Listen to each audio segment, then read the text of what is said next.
For number 1, we will be working through this separate story problem. Molly had some tickets to a theme park. She gave 6 tickets to Mike. Now she has 8 tickets left.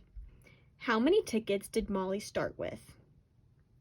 So we know that this is a start unknown story problem because we do not know how many tickets she had before she gave them away. If a student said, since we have to take away the answer is 8 minus 6 equals 2, I would respond by saying, it is true, we are taking away tickets, but we are trying to figure out how many tickets we started with, so we have to do the inverse of subtraction. So we have to add the 8 plus the 6 to get the answer of how many tickets she had before she gave them away. A student can solve this 2 ways that I will be showing. So the first one would be a drawing. You would be able to show that she gave away 6 tickets, so draw out 6 tickets, and we know that we have to add the 8 that are left over. So you draw out the 8 tickets. And then you would add up the amount of tickets that you have. So you would add 6 plus 8, and you would know that you start with 14 tickets. And this is just a way to visually see that she gave away 6 tickets and she has 8 tickets left. So when you add them together, 8 plus 6 equals 14. So we know that she started with 14 tickets, and we are able to visually see that by these 2 drawings. Another way that a student would be able to solve this problem is by doing a number line. It's another way to visually be able to see what problem we are doing. So we know that she has 8 left, and we do have to add the 8 and the 6 together to get how many she has left, because those are the 2 numbers that we know. So we start with 8, and you see that I broke it up into smaller chunks in case a student is not able to do 8 plus 6. So we do 8 plus 2, so then you get 10. And then we already added 2, so in order to get 6, we have to add 4 more. So we do 10 plus 4, and you get 14. So then a student will be able to also visually see that 8 plus 6 would get 14. So we know that we had 14 tickets to start with. All right, and to show off an open number line of how to solve the problem 3008 minus 652, I will start with 3008, and we will be taking away small chunks at a time so we understand how to subtract, because subtracting big numbers can be overwhelming. So breaking it down into small chunks can help students to understand the problem more. So 3008, and I will be subtracting 8, so I get to 3000. Because that is a number in my head that makes sense. And then I will subtract 600 to get 2,400. And then we have 44 left that we need to subtract from the 652, breaking that down. So we get 2,360, and then we have 4 more. So we subtract that again, and we get 2,356.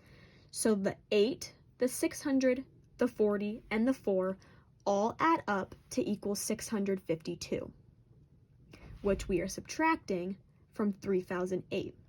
So we are left with the answer of 2,356. And that is just a visual way of being able to see that problem out. All right, so for this model, we start off with 3008. So that would be 3 cartons and 8 units. And we are subtracting 652. So in order to do that, we have to regroup. So we take one of these cartons and we break it down or regroup into 10 flats because 10 flats equal a carton. So this 10 flats would make us be able to make the 600 when we are subtracting. And in order to make the 50, we have to take one of these flats and make it into 10 longs because 10 longs equal one flat.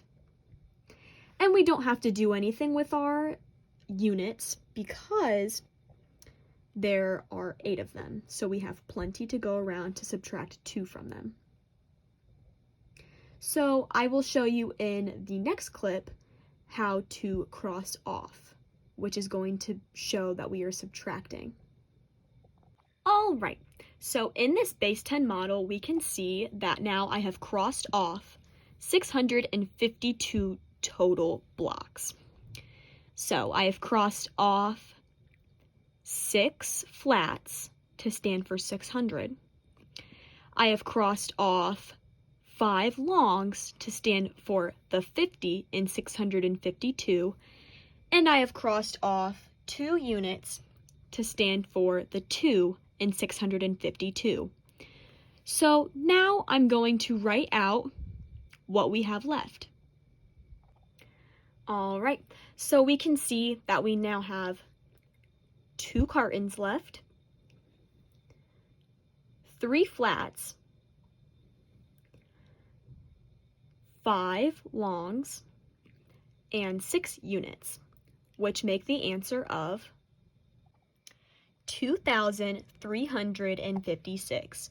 So 2,000 because 2 cartons, 300 because 3 flats, 50 because 5 longs, and 6 because 6 units. So altogether makes 2,356.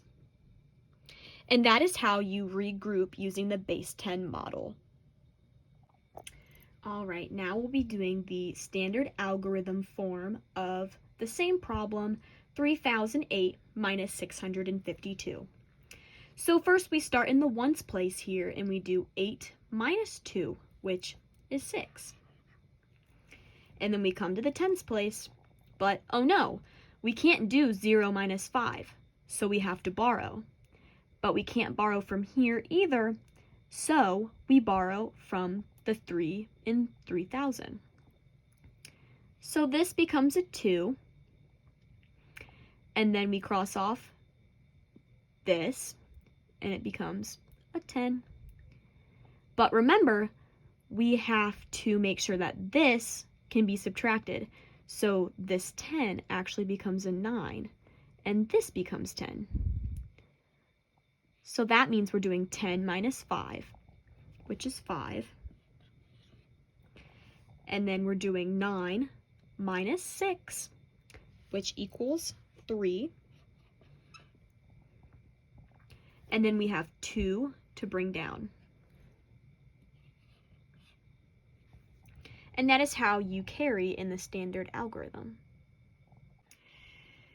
And so we're also able to see that the standard algorithm and the base 10 model that I showed in the clip before this relate. So this is regrouping. When we're carrying, it's regrouping. So I'll flip my board around here to show you the base 10 model again, and I will rewrite my standard algorithm on that side so you're able to see both. All right, so I've rewritten my standard algorithm model. So we see that the 3 in the 3,000 becomes 2,000. And we regroup that right here because we had to break down this carton into the flats, which is also shown right here. So we would have enough to do 9 minus 6, or 900 minus 600 rather. And then also again, regrouping is also shown right here because we had to break down a flat to become 10 longs. So we are then able to do 10 minus 5 to equal 5. And we didn't have to break down the units because we had plenty of units from the 3008 to bring over to here.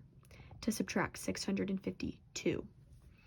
So that is how they directly relate, because we're able to see how we broke down these different place values right here, and we can see that in our visual, how we broke them down each.